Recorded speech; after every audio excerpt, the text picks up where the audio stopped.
आवाज है।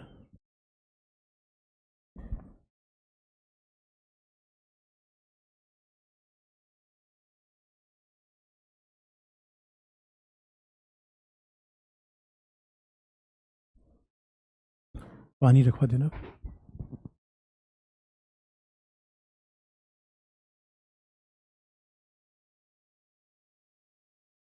Good morning everyone. तो कल हमने आपको बताया था कि इंडियाज़ फॉरेन पॉलिसी में कैसे चेंज हुआ। तो आप देखोगे कि 1945 से लेकर, जो मैंने कल आपको लास्ट में बताया था, 1990 तक इंडिया की फॉरेन पॉलिसी में एक हमारा क्लेम क्या था कि India is a member of global south. क्योंकि विकासशील राष्ट्र को हम ये भी कह सकते हैं कि member of a global south, वैश्विक दक्षिण। कई बार विकासशील देश कहते हैं, एक समय था इन्हीं विकासशील देशों को तीसरी दुनिया के देश भी कहते हैं। आजकल एक बड़ा नाम है विकासशील देशों का, वैश्विक दक्षिण, ग्लोबल साउथ। तो जो वैश्विक दक्षिण के देश हैं, ग्लोबल साउथ के देश हैं, हमारी पहचान वो थी। तभी आप देखोगे इंडिया किस ग्रुपिंग में था? गुटनिरपेक्ष आंदोलन, NAM. India was a part of movement like NAM. India G77 में था। यानी ये G77, जी का मतलब ग्रुप होता है, और ग्रुप 77 का मतलब होता है कि जितने विकासशील देश थे, एशिया, अफ्रीका, ये सब पार्ट थे G77 के। तो पहले इसका मतलब है कि हमारी जो दोस्ती थी, सब फुक्कड़ बेरोजगार लोग थे।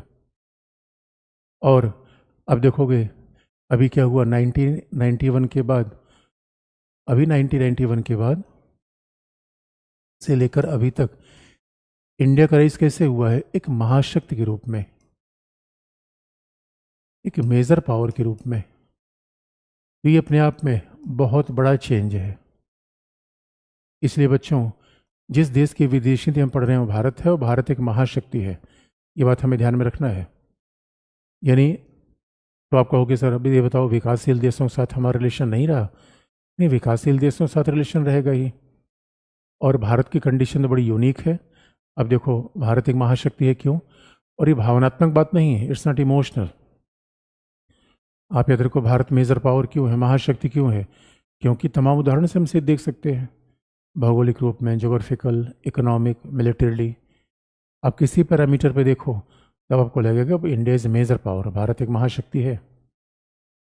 आर्थिक रूप में आप देख लो, यानी दुनिया के टॉप 5 में हम आते हैं। हम भारत एक ऐसा देश है, पॉपुलेशन तो वही है, और सच मानो पॉपुलेशन क्या है? ह्यूमन रिसोर्स है। ये पॉपुलेशन कोई ख़राब चीज़ नहीं है दोस्तों, मानव संसाधन है। तो अगर पॉपुलेशन है तो इसलिए तो हम बड़ी बाजार के रूप में है। तो इंडिया एक मेजर पावर बन गया। तो अब ये बड़ा अपने आप में ट्रांसफॉर्मेशन है कि इंडिया नाउ ये मेजर पावर, एक महाशक्ति है। अब महाशक्ति है तो स्वाभाविक रूप में देखो दोस्तों, हमारी दो कंडीशन होती है, या तो हम दुनिया से प्रभावित हों या दुनिया को प्रभावित करें। और सामान्य व्यक्ति और महाशक्ति में एक फ़र्क है। अगर आप अपने मोहल्ले में जहाँ रहते हैं वहाँ सबसे प्रभावित हो रहे हैं तो आप समझ लो आप रवांडा, बुरुंडी और हैती हो। अगर आप मोहल्ले को प्रभावित कर रहे हो तो आप अमेरिका हो, इंडिया हो, चाइना हो, रसिया हो। यानी महाशक्तियाँ दुनिया में 10 ही 12 है। यानी महाशक्तियों को समझ लो कि दबंग है ये, वही दुनिया दबंगों से चलती है। अभी अब देख लो, जैसे कि हमारे यहाँ एक दबंग है। अब बिहार की पॉलिटिक्स में देखो, अनंत सिंह जेल से छूट गए, दबंग है। ऐसे महाशक्तियाँ हैं। तो जो महाशक्तियाँ होती हैं उसका मतलब है, दुनिया में दो ही तरीके हैं दोस्तों, या तो आप व्यवस्था बनाओ या व्यवस्था संचालित हो। तो महाशक्तियाँ वर्ल्ड ऑर्डर को मेंटेन करती हैं, महाशक्तियाँ वर्ल्ड ऑर्डर शेप करती हैं, इसलिए मेजर पावर है। तो अब आप कहोगे सर भारत अगर एक महाशक्ति हो गया तो क्या अब हमारा एशिया अफ्रीका सरोकार नहीं है? नहीं बच्चों, है। मैं अगर हम महाशक्ति हो गए, और महाशक्ति क्यों है जरा देखो आप। अभी हम क्वाड के मेंबर हैं। क्वाड का मतलब है क्वाड्रिलेटरल, क्वाड्रिलेटरल यानी चौकोण। चौकोण किसका? अब जरा सोच के देखो, इंडिया 4 इसका मेंबर है, इसमें यूएसए, संयुक्त राज्य अमेरिका, इसमें कौन है? जापान, इसमें कौन है? भारत, और इसमें कौन है? ऑस्ट्रेलिया। आज जरा सोच के देखो, इंडिया बड़े बड़े लोगों के साथ है, कंडीशन बदल गई। ये चौकोन है, 4 देशों का चौकोन है, जिसके बारे में कई जगह आगे चल के हम देखेंगे, लेकिन ये दिखता है दोस्तों। इसका मतलब याद रखना, अभी आप स्टूडेंट हो तो आपको शादी विवाह का निमंत्रण कैसा मिलता हो? कोई पेपर वाला, कोई टिफिन वाला बोलता होगा भैया हमारी शादी में आ जाना, और सारे फुक्कड़ बेरोजगार दोस्त मिलके इस शादी में नाग नागिन बनते हैं। अब जरा सोच के आप देखोगे, मोदी जी को कहाँ इन्विटेशन आता होगा? अरे बच्चों, ही जामनगर में शादी हुई, अंबानी परिवार में शादी होने को थे, सोचो कैसे कैसे लोगों को इनवाइट किया गया था। इसलिए ये सब क्या है? एलीट मंच है। अरे ये कोई चुनावी सभा की रैली नहीं है जिसमें जिसको 10 रुपए दिया जाए वही रैली में शामिल हो जाता है। पहले हम एक तरीके से विकासशील देशों के नेता थे, पहले थोड़ा हमारा स्टेटस कमजोर था, अभी अब देखो कितना बड़ा राइज है। अब इंडिया ऐसे ऐसे समूह का देश है, जापान, यानी अब हमारी उठना बैठना किन लोगों के साथ है? बड़े बड़े लोगों के साथ है, पावरफुल लोगों के साथ है। और दोस्तों, दुनिया में कुछ मांगने से नहीं मिलता, होने से मिलता है। इंडिया पावरफुल है तब चीज़ें मिल रही हैं, ऐसा नहीं कि हम मांग लेंगे और चीज़ें मिल जाएंगी, ऐसा बिल्कुल नहीं है। इंडिया में एक बड़ा चेंज ऐसा दिखा हुआ है। और दूसरा आप देखोगे, G7 की जब भी बैठक आती है, G7 भी दुनिया के 7 अमीर देश हैं, तो G7 में कौन है? संयुक्त राज्य America, United states of America, Canada,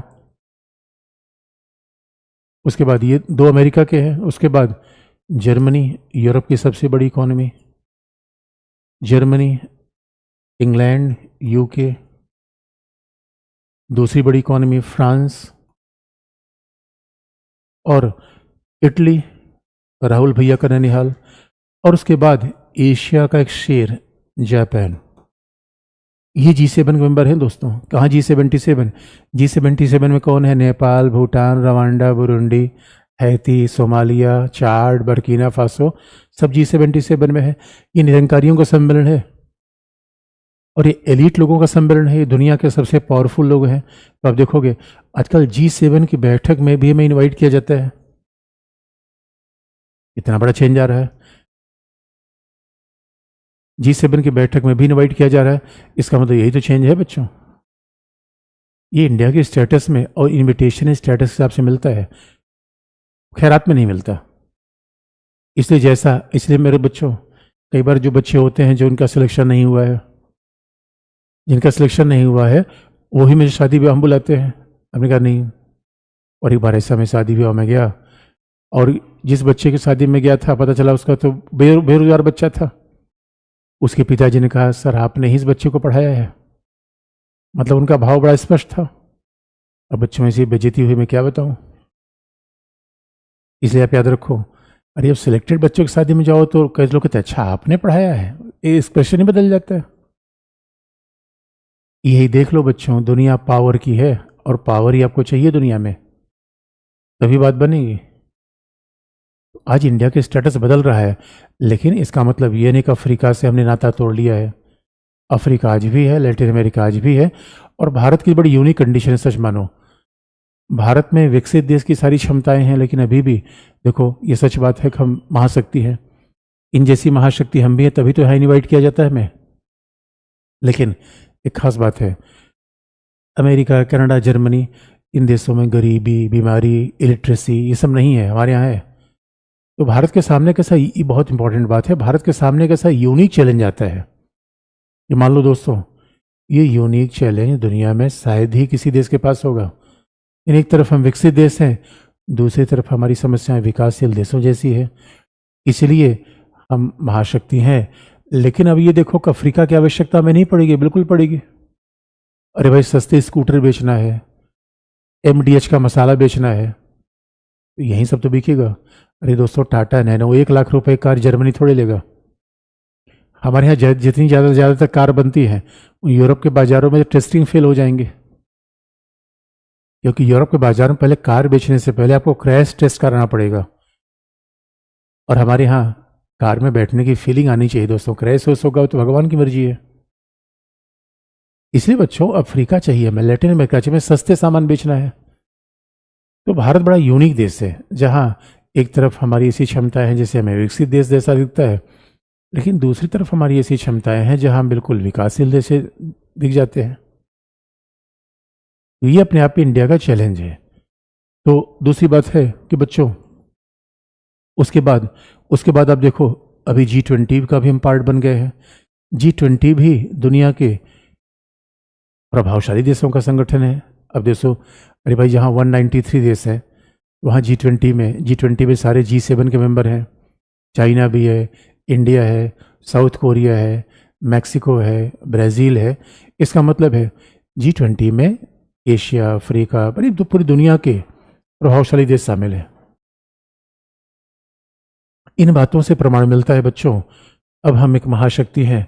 बस एक ही चीज़ अभी हमारे पास नहीं है, वो है सुरक्षा परिषद की स्थायी सदस्यता, और यकीन मानो वो भी देर सबेर मिल ही जाएगी। जो सुरक्षा परिषद की स्थायी सदस्यता है वो भी देर सबेर हमें मिलेगी ही। तो इस वजह से आज इंडिया का स्वाभाविक तौर पर स्टेटस बढ़ा हुआ है, महाशक्ति रूप में है।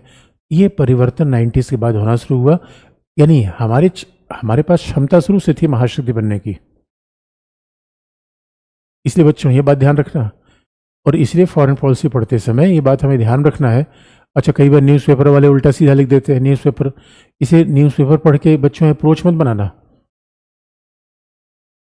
भारत एक महाशक्ति है, मैंने क्राइटेरिया बता दिया, और सच मानो भारत में महाशक्ति बनने की संभावना तो शुरू से थी, क्योंकि ज्योग्राफी बड़ी है, जनसंख्या बड़ी है, ये दोनों चीज़ें बड़ी हैं। भारतीय लोग कितने मेहनती होते हैं, जरा देखो बच्चों, जहाँ भी भारत के लोग गए हैं पूरी दुनिया में छा गए हैं। तो भारतीय लोग बड़े मेहनती होते हैं, और इसका प्रभाव है कि स्वाभाविक तौर पर दुनिया में हमारा प्रभाव बढ़ा हुआ है। अब इस समय भारत का पूरी दुनिया में डंका बज रहा है बच्चों। लेकिन अंतिम बात कि आखिर में मोदी जी ने क्या फॉरेन पॉलिसी में चेंज किया, और 2014 के बाद क्या हुआ। तो बच्चों लास्ट पॉइंट बता दें, उसके बाद फिर हम पड़ोसी पर आ जाएंगे, उसमें गुजराल सिद्धांत आपको बता देंगे। ये तो आपको बता रहे हैं कैसे अभी फॉरेन पॉलिसी का डेवलपमेंट हुआ, कैसे भारत एक बच्चे से लेकर महाशक्ति का उद्भव हुआ। यदि अभी भी हमें भारत में गरीबी, बीमारी दूर करनी है, टारगेट अभी भी लंबा है। तो क्योंकि अभी दोस्तों हम सेलेक्ट हो गए हैं, परिवार में बाकी सब भाई बंधु वैसे ही गड़बड़ाए हुए हैं, तो सबको ध्यान रखना पड़ेगा, तभी तो सबका साथ सबका विकास होगा। इसीलिए अब ये भारत का जब ये ट्रांसफॉर्मेशन हुआ, तो सवाल अगला है, आखिर में मोदी जी कहने से क्या फॉरेन पॉलिसी में चेंज हो गई। बात यहाँ पे हमेशा याद रखना बच्चों, फॉरेन पॉलिसी सरकार की नहीं राष्ट्र की होती है, सरकार की नहीं होती। और कहा भी जाता है सरकार के बदलने से राष्ट्र में क्या बदल जाएगा। भाई अब बताओ, अब मोदी जी आ गए तो भारत का भूभाग बदल गया? नहीं। जनसंख्या बदल गई? नहीं। यानी इकोनॉमी, टेक्नोलॉजी, टेरिटरी, अरे इन सब चीज़ से फॉरेन पॉलिसी तय होती है। इसे कहा भी जाता है सरकार के आने जाने से फॉरेन पॉलिसी बनती बिगड़ती नहीं है, और रोज रोज तो बिल्कुल नहीं बनती, रोज थोड़ी बनती है। हाँ, थोड़े मोड़े जो विवाद कुछ किस्म के हैं दिख जाएंगे, वो थोड़े मोड़े झगड़े दिखने वाले होते हैं, उसका फंडामेंटल बेस नहीं होता। अरे बच्चों, घर में याद रखना, घर में थोड़ा थोड़ा, घर में जितने लोग हैं उतने थोड़ी मोड़ी विवाद तो हमेशा होते रहते हैं। इससे ये थोड़ी होता घर बिखर गया, थोड़े मोड़े विवाद मतभेद तो रहते ही रहते हैं। तो फॉरेन पॉलिसी में सवाल ही गलत है कि सरकार के बदलने के बाद फॉरेन पॉलिसी, क्योंकि सामान्यतः कहा जाता है सरकार थोड़ी पार्टी की फॉरेन पॉलिसी नहीं होती, सरकार की नहीं होती। अरे सरकार आज है कल नहीं है, लेकिन ये हमारी आवश्यकता है तो हमेशा रहेंगी। यानी फॉरेन पॉलिसी राष्ट्रीय हित तय करते हैं, वैश्विक परिस्थितियाँ तय करती हैं, क्षेत्रीय परिस्थितियाँ तय करती है। अब इसमें सरकार बदलने क्या मतलब है, लेकिन ये बात इसलिए इम्पोर्टेंट है कि अब देखो जो फिर अब लास्ट पॉइंट कि मोदी की विदेश नीति, यानी वर्तमान विदेश नीति, और अगर 2024 में भी सरकार आती है तो आपके लिए काम आसान हो जाएगा। सरकार बदलती है तो फिर आपके लिए थोड़ा चेंज करना पड़ेगा।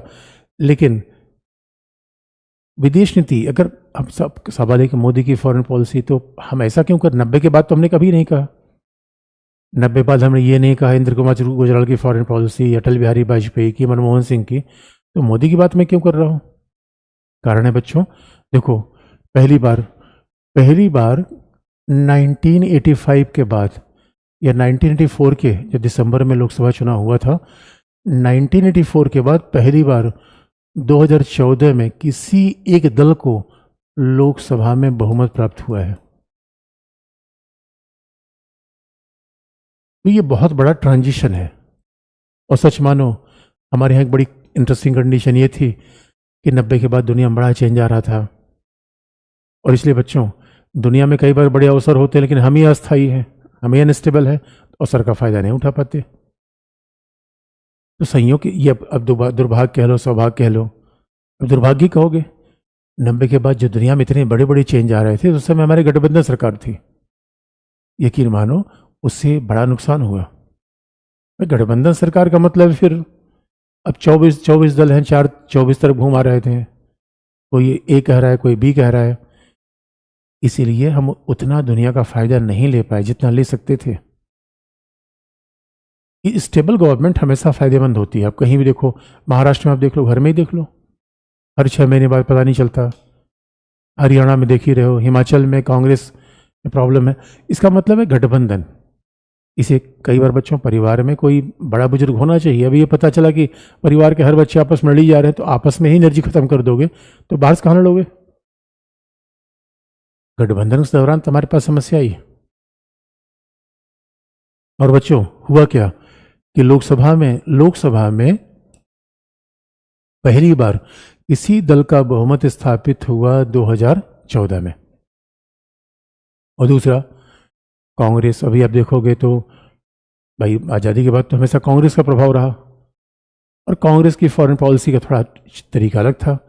और कहा भी जाता है कि जब से मोदी गवर्नमेंट आई है, जो पूरा दिल्ली का खान मार्केट का पूरा ग्रुप है, भाई कहा जाता है खान मार्केट में जो एलिट लोगों का ग्रुप था, जिनका सोचने का तरीका होता, वो सब डिसमेंटल हो गया।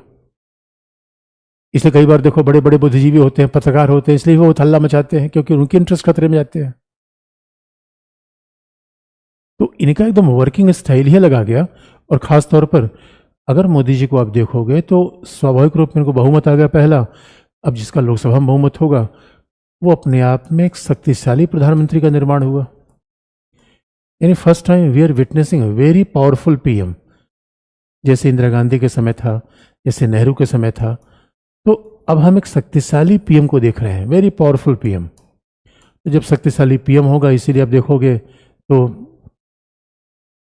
इसलिए एस जयशंकर, अरे भाई शक्तिशाली पीएम होगा तो विदेश मंत्री को ज़्यादा हार्ड फ्रीडम देगा, अपना पसंदीदा व्यक्ति विदेश मंत्री बनाएगा। ऐसा गठबंधन सरकार के दौर में था ही नहीं। गठबंधन में तो प्रधानमंत्री कुछ कहता था, गठबंधन सहयोगी कुछ कहते थे। मंत्रालयों पर गठबंधन सहयोगी माथापच्ची करते थे, प्रधानमंत्री मंत्रालय बदल नहीं सकता था। तो मनमोहन सिंह, अब समझ लो मनमोहन सिंह प्रधानमंत्री रहेंगे तो क्या होगा? तो प्रधानमंत्री कंडीशन थी नहीं। अब यहाँ जैसे प्रधानमंत्री शक्तिशाली बना, एस जयशंकर जो कि विशेषज्ञ थे, उनको विदेश मंत्रालय दे दिया गया।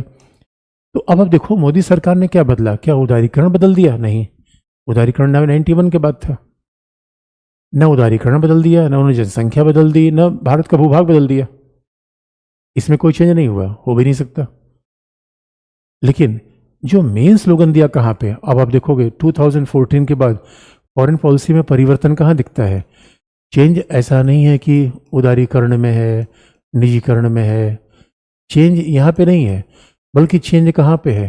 पहली बात कि भारत को एक महाशक्ति के रूप में स्थापित करने की बात है। यानी जो 90 के बाद जो ट्रेडिशन चल रहा था, उसको और स्ट्रांगली फिट किया गया। यानी भारत क्या होगा? भारत अब विश्व राजनीति का निर्धारक बनेगा। Now India will play a dominant role for determining the world politics.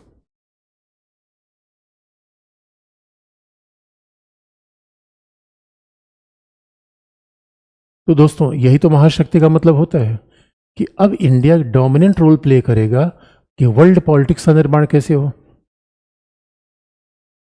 और जरा सोच के देखो अभी कैसे हो रहा है, कैसे हो रहा है? यूक्रेन संकट से लेके फिलिस्तीन संकट को हम शांतिपूर्ण रूप में हल करने के पक्षधर हैं। अब जरा सोच के देख लो, रसिया का राष्ट्रपति कह रहा है कि मोदी जी अच्छा काम कर रहे हैं। अमेरिका का राष्ट्रपति कह रहा है मोदी चाहे तो रूस को मना सकते हैं। यूक्रेन कह रहा है कि मोदी चाहे तो शांति स्थापित कर सकते हैं। मोदी जी खुद समझ में नहीं आ रहा है कि हम क्या क्या कर सकते हैं। कमाल की बात है। यानी जरा सोच के देखो, एक जमाने में तो कोई हमसे बात भी नहीं करना चाहता था। यह हकीकत है बच्चों।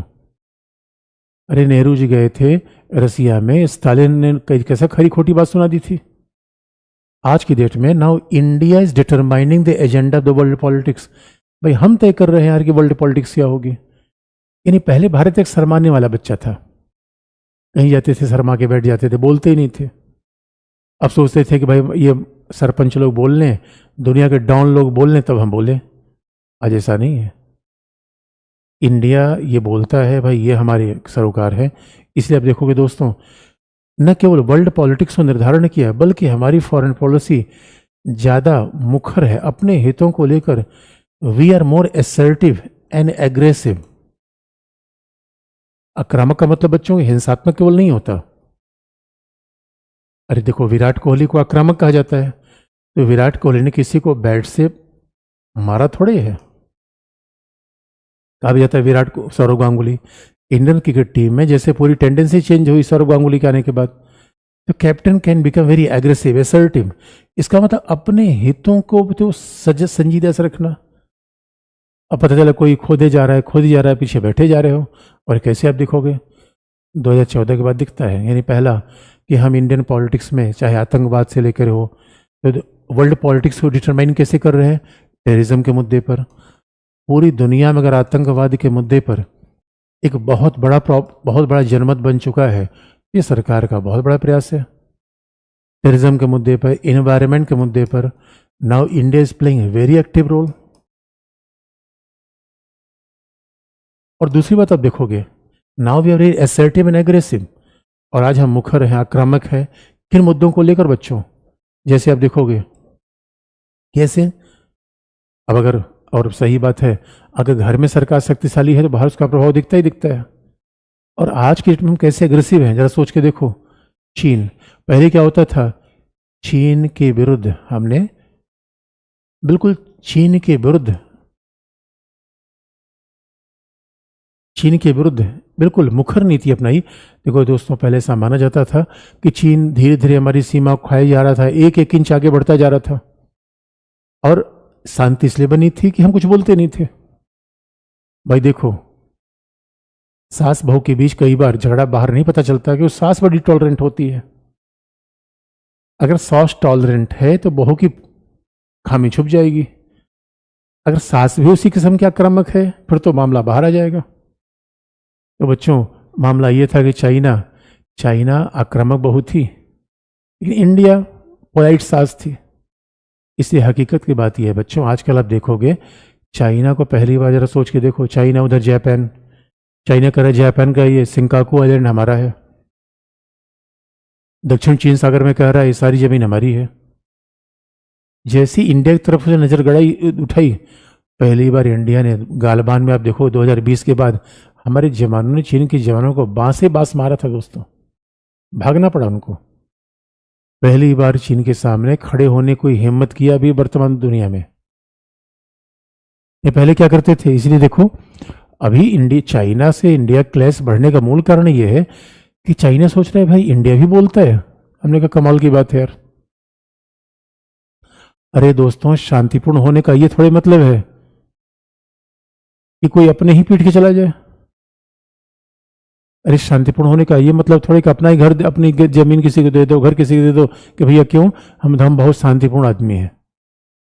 इंडिया ने फॉरेन पॉलिसी बदल ली है। और याद रखना, पहले चाइना क्या कहता था, वार हो जाएगा, वार हो जाएगा। अब सीधी सी बात है, हमारी फॉरेन पॉलिसी बिल्कुल इस समय तैयार है। चाइना वार और की धमकी देने से हम डरने वाले नहीं है। इसलिए बच्चों, पहले ऐसा होता था कि पाकिस्तान के प्रति आक्रामक रहते थे, चाइना के प्रति छुप जाते थे। और याद रखना, जब चाइना को ही दबा देंगे तो बाकी पाकिस्तान वगैरह तो ऐसे सबकी घिग्गी बन जाएंगी। अरे भाई, मोहल्ले में सबसे पावरफुल आदमी को ठांस दिया उसके बाद छोटा मोटा आदमी क्या बोलेगा बच्चों, उसकी जबान में ताला अपने आप लग जाएगा। इसलिए बड़ी बात है चाइना गालबान क्लेस में 2020 के बाद, और सीधा हमने कह दिया कि भाई अगर चाइना नहीं चाहता तो हमें भी कोई जल्दी नहीं है, लेकिन भारत अपनी जमीन नहीं छोड़ेगा। और अगर चीन ये सोचता है लड़ना ही है पड़ोसी से, तो लड़ने के लिए भी तैयार है हम। अरे मेरे बच्चों, इस एरिया आप देखोगे लगातार इंडिया अपनी स्टार्टअप कार्यक्रम, अपनी सैनिक क्षमता का विकास कर रहा है, इकोनॉमी का विकास कर रहा है। क्यों? अग्नि का विकास कर रहा है। क्यों? राफेल ले रहा है। क्यों? अरे बच्चों, हमें इतनी सैनिक क्षमता बना के रखना है कि कल के लिए हमारा कोई दुश्मन हमें आंख न दिखाए तो बाकायदा चीन के विरुद्ध खड़े होने की ताकत। यानी ये पहली बार हम 2014 के बाद किया कि now we are very assertive aggressive against China.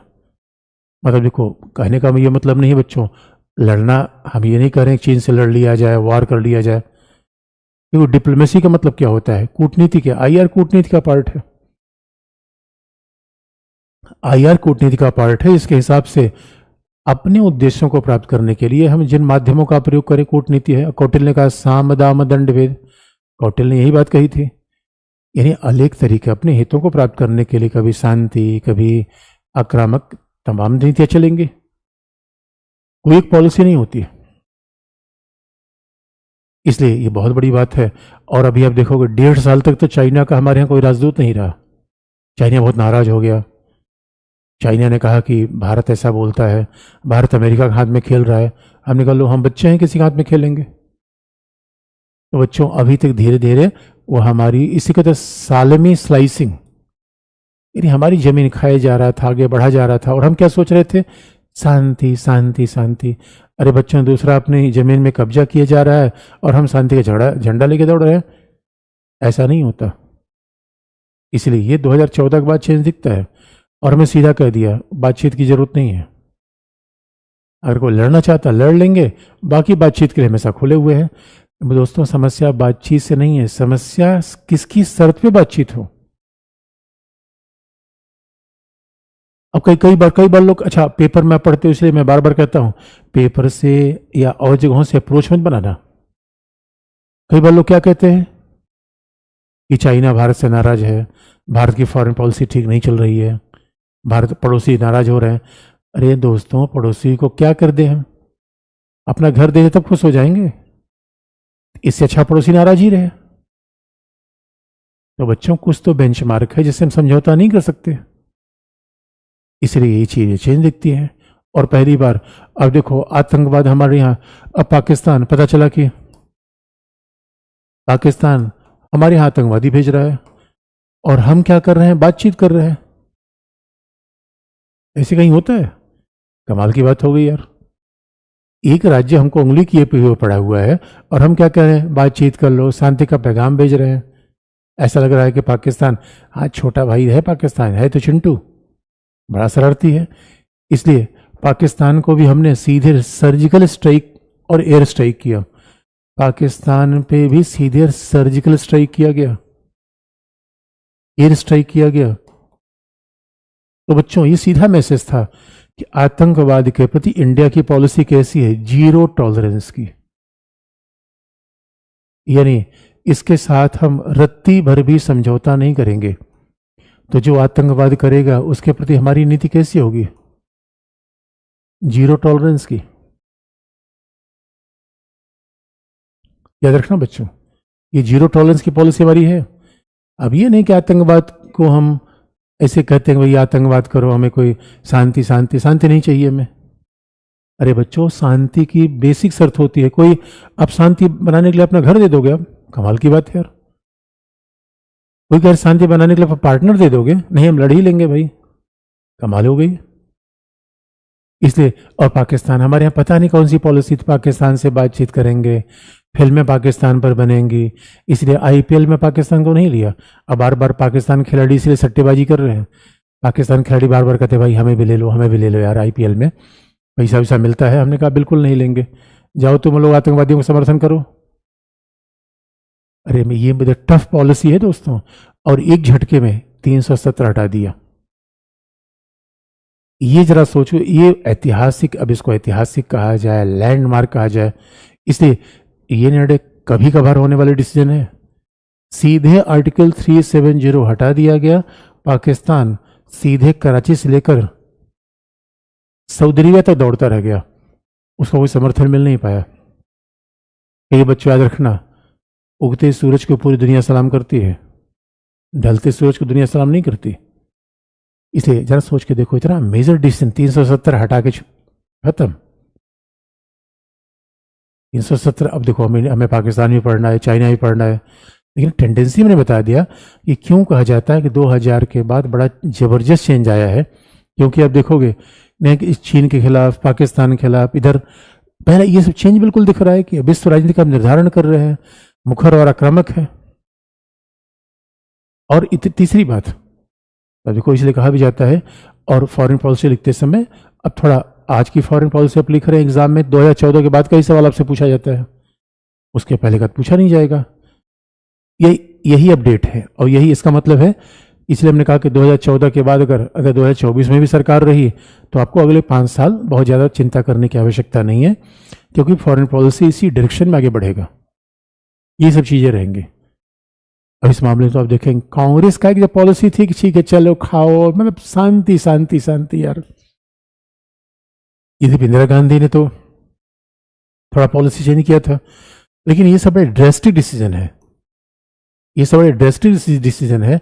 तो अभी अब देखो पाकिस्तान शांत पड़ गया, पाकिस्तान को बिल्कुल हमें अलग थलग कर दिया पूरी विश्व राजनीति से, ऐसा सक्रिय प्रयास से किया गया। अरे छोटा सा राज्य है, हमें डिफेंसिव करेगा तो हम अब पाकिस्तान को छोड़ देंगे? नहीं। अब कोई मोहल्ले में अरे मोहल्ले में छोटा आदमी है और रोज आप गाली दे रहा है, और आप क्या सोचेंगे, चलो भाई ये तो बेकार आदमी है, गाली देने दो। पूरा मोहल्ला फिर आप गाली देगा, याद रखना। अभी तो एक आदमी गाली दे रहा है, फिर आप पूरे मोहल्ले से गाली सुनोगे। इसलिए बच्चों इसकी गुंजाइश छोड़नी नहीं चाहिए, कि उसकी हिम्मत कैसी हुई। तीसरा पॉइंट, जो तीसरा देखोगे जो हमारी फॉरेन पॉलिसी में चेंज है, तीसरा, महाशक्तियों के साथ सामरिक संबंध।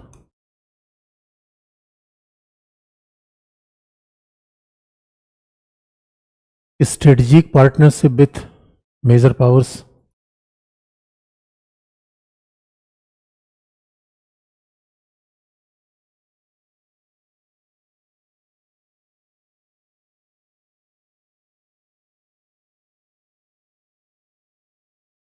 Strategic partnership with major power, तो आप देखोगे अभी अभी अभी हमारे साथ अमेरिका के भी संबंध है, अभी हम जापान को भी लेकर आगे बढ़ रहे हैं, और रसिया को भी, रूस को भी हमने अभी पीछे नहीं छोड़ा है। इधर इन सभी को लेकर चलना मुश्किल है। यूक्रेन क्राइसिस में तो अमेरिका कह रहा है रूस से संबंध खत्म करो, हमने कहा भाई देखो हम किससे मिलते हैं तुम तय नहीं करोगे, ये रूस थोड़ी तय करेगा, अमेरिका थोड़ी तय करेगा। अमेरिका सोचता, अब रूस का हम यूक्रेन मुद्दे पे सीधा समर्थन नहीं कर रहे हैं, विरोध भी नहीं कर रहे। अमेरिका सोचता है कि इंडिया रूस के साथ न रहे, चाइना सोचता है कि इंडिया अमेरिका के साथ न रहे। चाइना बार बार हमें समझाता है कि भाई आजकल अमेरिका के साथ क्या करने जाते हो, चलो मिलकर एशिया बनाते हैं। तो हमने कहा मिलकर एशिया बनाएंगे भाई, पहले इधर तो थोड़ा गड़बड़ छोड़ो, मिलकर एशिया बना रहे हो और इधर हमारी सीमा में घुसे आ रहे हो। और बच्चों जो सीमा की तरफ आंख उठाएगा उसको हम छोड़ देंगे, सवाल ही पैदा नहीं होता। सीमा चली गई, सब कुछ चला गया। अरे दोस्तों, सीमा ही भौगोलिक एकता अखंडता है, टेरिटोरियल इंटीग्रिटी। टेरिटोरियल इंटीग्रिटी कितनी बड़ी बात है। इसलिए बच्चों आजकल हमने क्या बना रखा, बैलेंस, यूएस, जापान, रसिया। और एक खास बात है, पहले 2014 के पहले क्या होता था, इसलिए आप देखोगे लैंडमार्क एग्रीमेंट जो अमेरिका के साथ किए गए हैं, दैट इज आफ्टर 2014। तो पहले, अब देखो हमारे यहाँ प्रॉब्लम ये थी कि पता नहीं, एक अब कह लो कि कोल्ड वॉर का समय था, विचारधारा थी, अमेरिका यूरोप के साथ जुड़ने में थोड़ा हिचकते थे। क्यों? क्योंकि हम अफ्रीका के साथ थे, लैटिन अमेरिका के साथ थे। हमने एक ऐसा इमेज बना लिया था कि भाई हम तो गरीबों के साथ हैं, गरीबों के मसीह है। अरे बच्चों, बहुत गरीबों के साथ रहोगे खुद ही गरीब बन जाओगे। इसलिए अमेरिका के साथ जाने में, यूरोप के साथ जाने में, पश्चिम के साथ जाने में हमें थोड़ा हेजिटेशन होते थे। उस तो उद्वार के फेंक दिया और अब हमने कहा भाई अमेरिका के साथ हम संबंध आगे लेकर बढ़ेंगे।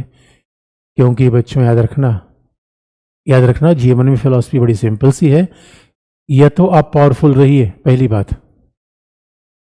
या तो पावरफुल जीवन में रहिए पहला, या तो पावरफुल के साथ हो लीजिए, दो ही ऑप्शन होता है। अगर तीसरा ऑप्शन अपनाओगे तो पिटोगे, ये तय है। और इंडिया ने 62 में क्या किया था, चाइना के साथ हम पिट गए इसी कारण से। और कहा तो जाता है 62 में जब चाइना हम पे हमला कर रहा था तो उस समय भी हम अमेरिका जैसे देशों से हथियार लेने से परहेज कर रहे थे, जबकि अमेरिका हथियार देना चाहता था। क्यों? क्योंकि ये हमारे पर कोई ने कहे कि हमने अमेरिका से हथियार लिया, पश्चिम से हथियार लिया। कमाल की बात है यार, राष्ट्रीय सुरक्षा, नेशनल सिक्योरिटी से बड़ी कोई चीज होती है क्या? उससे कुछ भी हम कर देंगे। इसलिए बच्चों आजकल हम क्या कहलाते हैं, नॉन अलाइनमेंट नहीं, बल्कि हम क्या कहते हैं, foreign policy of multi alignment.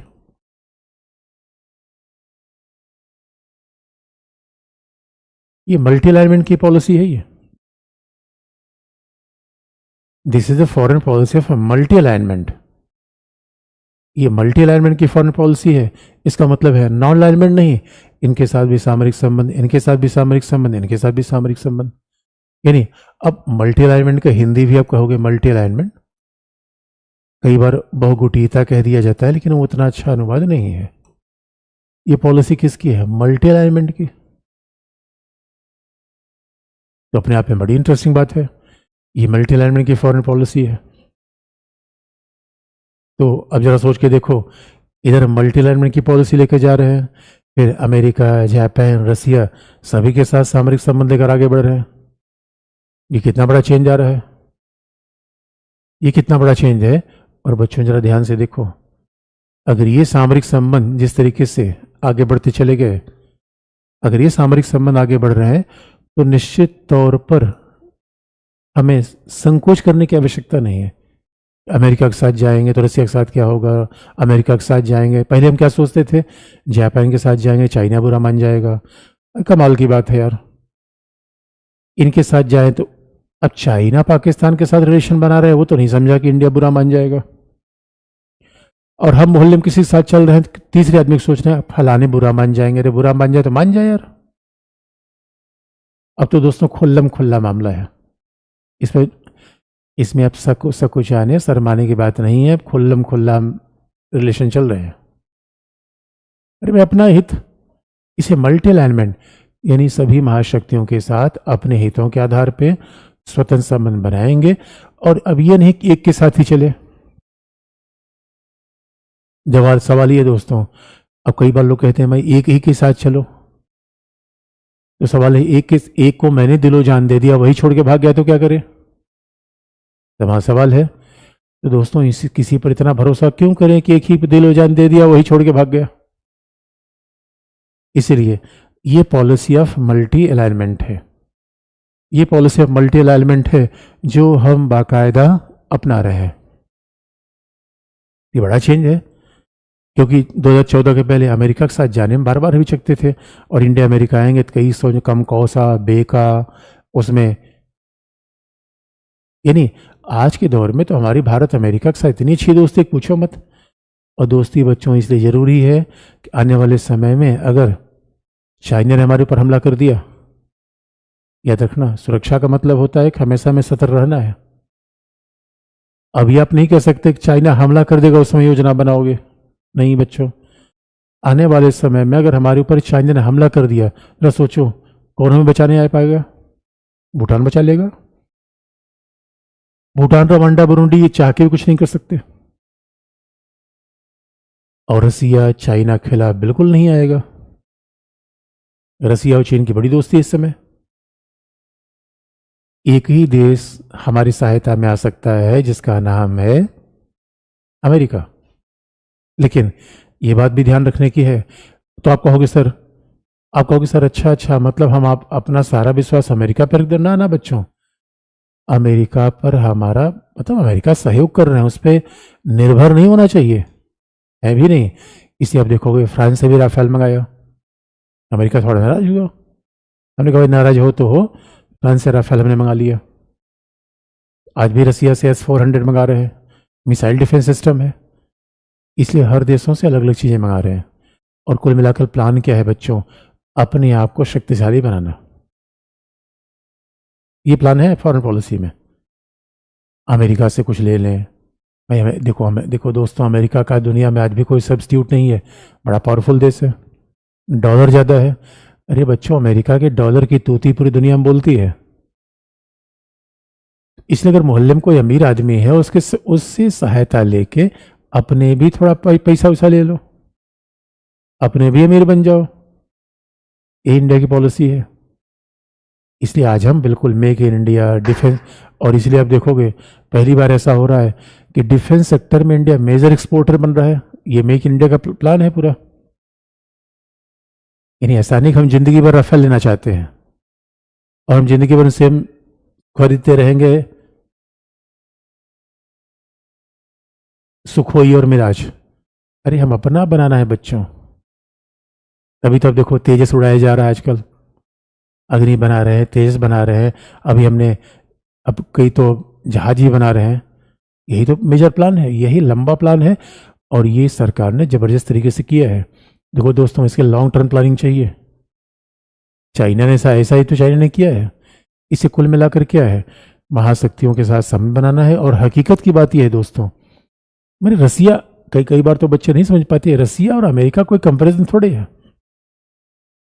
याद रखना, अमेरिका की इकोनॉमी $22 ट्रिलियन की है, रसिया इकोनॉमी $1 ट्रिलियन की आसपास है, 1.5 मान लो। वार में और खस्ता हाल है। इसलिए हमेशा बड़ी फैक्ट की बात है कि आप कंपैरिजन थोड़ी कर पाओगे कि अमेरिका और रसिया से कंपैरिजन आपने कर लिया। अरे रसिया यार ठीक है, एक जमाने में कभी था, और आज भी मिलिट्री उसके पास ठीक है, वो तो ले रहे हैं। दूसरी बात है बच्चों, दूसरी बात जो बहुत इंटरेस्टिंग है, अगर हम भारत को महाशक्ति बनाना चाहते हैं बच्चों, तो केवल भारत की सैनिक क्षमता का विस्तार नहीं कर रहे हैं। अगर हम भारत को महाशक्ति बनाना चाहते हैं तो भारत की सैनिक क्षमता का विस्तार थोड़ी करना है, भारत के अपने वैल्यूज भी आगे बढ़ाना है। इसलिए आप देखोगे दोस्तों, हम नारा क्या दे रहे हैं, भारत के सॉफ्ट पावर को बढ़ाना है। और इंडिया का सॉफ्ट पावर क्या है आज के आक्रामकता के दौर में? अब जरा सोच के देखो, सॉफ्ट पावर का मतलब है वैचारिक शक्ति, सॉफ्ट पावर का मतलब है वैचारिक शक्ति है, आइडियोलॉजिकल पावर है। तो दोस्तों, भारत में आइडियोलॉजिकल पावर तो हमेशा रहा है, लेकिन अब क्या हो रहा है, हार्ड पावर के साथ। देखो, हार्ड पावर का मतलब है तमंचा रखना। देखो, टीचर की पावर क्या होती है, सॉफ्ट पावर। टीचर की पावर क्या होती है, सॉफ्ट पावर। इसलिए जबकि दरोगा की पावर होती है हार्ड पावर। अरे मेरे दोस्तों, पुलिस से डरते हैं क्यों, उसके पास लाठी है। और बच्चे टीचर से डरते थोड़े हैं, टीचर से आकर्षित होते हैं। अरे हीरो से तो आप आकर्षित होते हो ना, हीरो मारता थोड़े है। हीरो की पावर क्या है, सॉफ्ट पावर है। टेलीविजन की पावर क्या है, सॉफ्ट पावर है। योगा की पावर क्या है, सॉफ्ट पावर है। डेमोक्रेसी की पावर क्या है, सॉफ्ट पावर है। इसलिए बच्चों, इसलिए आप देखोगे कि जब हम सॉफ्ट पावर की बात करते हैं, तो अब भारत क्या करना चाहता है, भारत ये नहीं सोचता कि पश्चिम जैसा देखे। और पश्चिम ने तो भारत को क्या बना दिया था, पश्चिम ने भारत को क्या बना दिया था, अरे वो तो सन्यासियों का देश है, सभ्यरों का देश है। अरे बच्चों, यही इंग्लैंड ने पूरी दुनिया को बता दिया कि भारत किसका देश है, सपेरियों, सन्यासियों का, अवहड़ का, सपेरों का। इस टेंडेंसी को हमें बदलना है। और टेंडेंसी कैसे बदलना है, इसलिए अब भारत की पहचान कैसे, एक तरफ हम अपनी शक्ति बढ़ा रहे हैं, सैनिक शक्ति बढ़ा रहे हैं, लेकिन सैनिक शक्ति इसलिए नहीं किसी पर हमला करना है। हमारी सैनिक शक्ति चाइना जैसी नहीं है, हमारी सैनिक शक्ति इजराइल जैसी नहीं है। हमारी सैनिक शक्ति क्या है, वसुधैव कुटुंबकम, यही बात G20 में कही गई।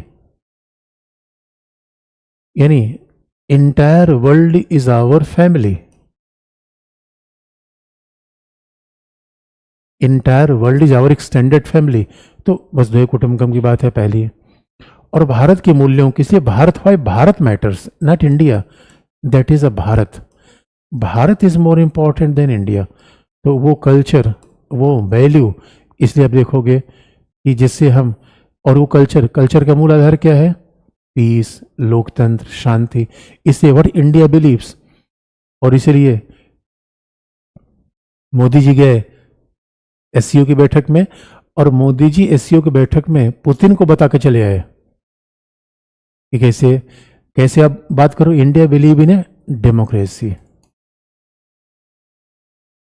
डेमोक्रेसी ये इंडिया का सॉफ्ट पावर है। डेमोक्रेसी, डायलॉग, संवाद। तो दुनिया की समस्याओं का समाधान किससे होगा? डेमोक्रेसी से होगा, डायलॉग से होगा, और डिप्लोमेसी से होगा, कूटनीति से होगा, यानी वार्ता से, आपसी विचार विमर्श से, वार से नहीं। इसे दोस्तों 21st सेंचुरी साम्राज्यवाद का समय नहीं है, हमले का समय नहीं है। इसे आप देखोगे इंडिया, भारतीय मूल के रहने वाले जो बाहर के लोग हैं उनको साथ लाया जा रहा है। यानी आज की डेट में उदारवाद फेल हो रहा है, मार्क्सवाद फेल हो रहा है। आज भाई पश्चिम का साम्राज्यवाद पीछे गया, समाजवाद फेल हो गया। अब दोस्तों आने वाला समय 21वीं शताब्दी भारत जैसे देशों के लिए है। अब चाइना भी कह रहा था कि हमारा जब उभार होगा दुनिया में शांति होगी, लेकिन ऐसा हुआ तो नहीं। चाइना के उभार से दुनिया में शांति नहीं आई, बल्कि चाइना तो आप देखोगे जितने दुनिया में बेवड़े राज्य हैं सब चाइना सपोर्ट कर रहा है। पाकिस्तान, उत्तर कोरिया, ये सब चाइना सपोर्ट कर रहा है। लेकिन इंडिया की पॉलिसी वैसी नहीं बच्चों।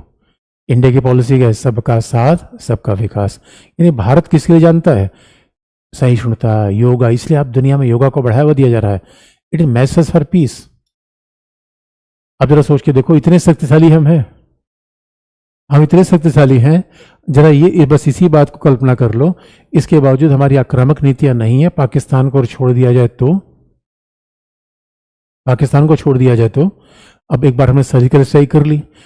अदरवाइज जरा सोच के देखो, यूक्रेन ने थोड़ा सा रसिया के खिलाफ चूचपड़ किया, रसिया ने बिल्कुल दबा दिया। ये राज्य कैसे व्यवहार कर रहे हैं?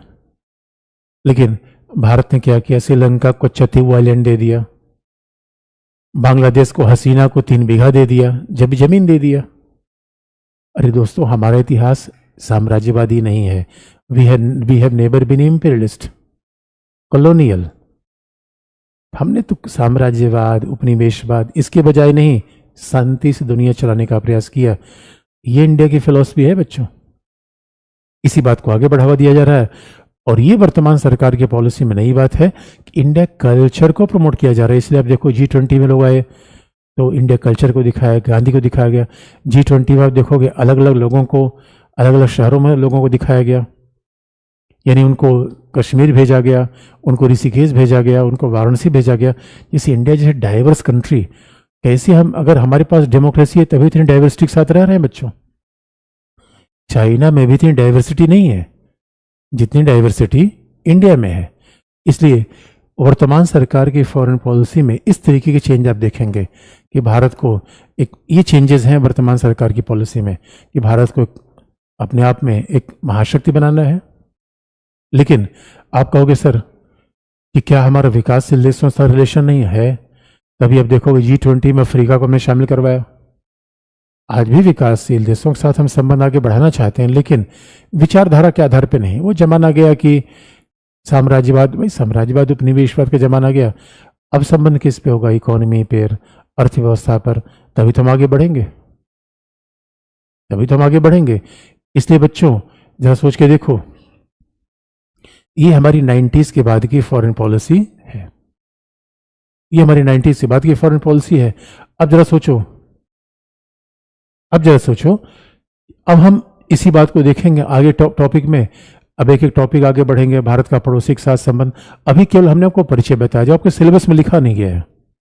अगर कभी IAS का सिलेबस आप पलट के देखोगे तो जितनी बातें भारतीय विदेश नीति का विकास कैसे हुआ, वर्तमान सरकार की फॉरेन पॉलिसी क्या है, ये आपके सिलेबस में लिखा नहीं गया। आपके सिलेबस में क्या लिखा गया है? पड़ोसी देशों के साथ संबंध, उसके बाद क्षेत्रीय संबंध, वैश्विक संबंध। अब उसके साथ हम आरंभ करेंगे पड़ोसी देशों के साथ संबंध और एक देशों के साथ संबंध। उसमें गुजरात डॉक्ट्रिन आपको बता देंगे। अब इससे जो हो बच्चों सवाल पूछ लो। अब इससे जो बच्चों सवाल पूछ लो।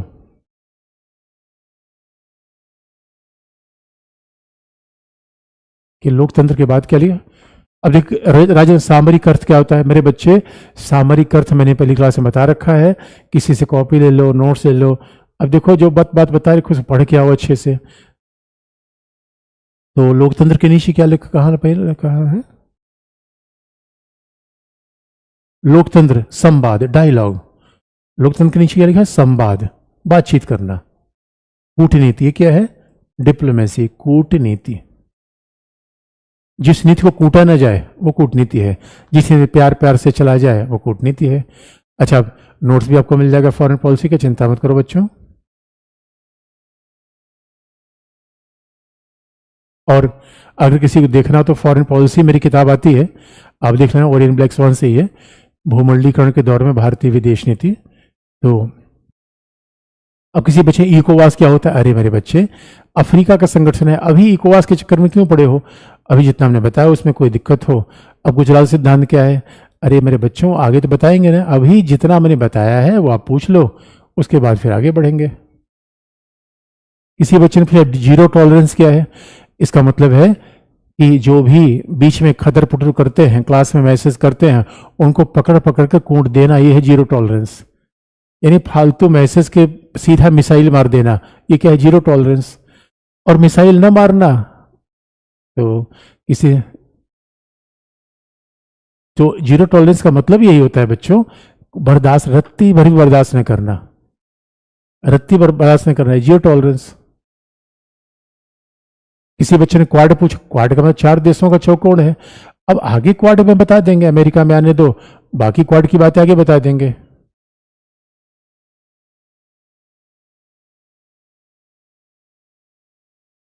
अच्छा, अरे मेरे बच्चों सब क्वाड, कई बच्चे पूछ रहे हैं तो क्वाड की बात आगे आपको बता देंगे। इसी बच्चे ने क्या कहा, कोई देश महाशक्ति कैसे बन सकता है, अरे मेरे बच्चे विकास, जैसे तुम लोग अच्छे पढ़ के महाशक्ति बन सकते हो, कोई देश महाशक्ति कैसे बन सकता है, भूभाग बड़ा हो, जनसंख्या बड़ी हो, इकोनॉमिक पावर आ जाए, लोग मेहनती हो जाए, शक्ति महाशक्ति बन जाएगा। क्वाड क्या होता है, अरे मेरे बच्चों जहां 4 यार मिल जाए वही क्वाड है, जहां 4 यार मिल जाए तो क्वाड है यही। सर्जिकल क्या होता है, अरे मेरे दोस्त सर्जिकल का जैसे सर्जरी बॉडी में होती है, बॉडी में सर्जरी होती है कि उसी पार्ट में होती है, कोई खराबी है उसी पार्ट को निकाल दिया जाता है, उसी को बॉडी कहते हैं। किसी ने सर अभी तानाशाही आ रही है, अरे मेरे बच्चे पॉलिटिशियन तरह बात मत करो, अभी तानाशाही आ रही, लोकतंत्र खत्म हो रहा है, अरे तुम्हारा फंडामेंटल राइट खत्म हो गया, संविधान खत्म हो गया, न्यायपालिका खत्म हो गई, अरे सब चीज मत करो, लोकतंत्र खत्म होने वाला है। अंकित चिंता मत करो, अंकित ओनली बुक पढ़ ले तो हो जाएगा, हाँ पढ़ लो मेरे बच्चे, कोई भी पढ़ लो। ग्लोबल साउथ का मतलब है विकासशील देश जिनकी गरीबी है। ग्लोबल साउथ का मतलब यार जैसे अपने यहाँ बिलो पॉवर्टी लाइन के लोग हैं, वैसे विकासशील देशों में भी जो नीचे के लोग हैं वही ग्लोबल साउथ है। अब किसी पॉलिटी के लिए बुक, अरे मेरे बच्चों पॉलिटी के लिए बुक अलग है और फॉरेन पॉलिसी के लिए अलग है। तो इसका मतलब अब कल शुरू करेंगे भारत और पड़ोसी बच्चों। किसी बच्चे में कितनी क्लास होगी, इसमें कम क्लास होगी, चिंता मत करो, कल से हम शुरू करेंगे भारत और पड़ोसी, इंडिया और नेबरिंग कंट्रीज। तो ठीक है बच्चों, आज के लिए इतना ही, थैंक यू।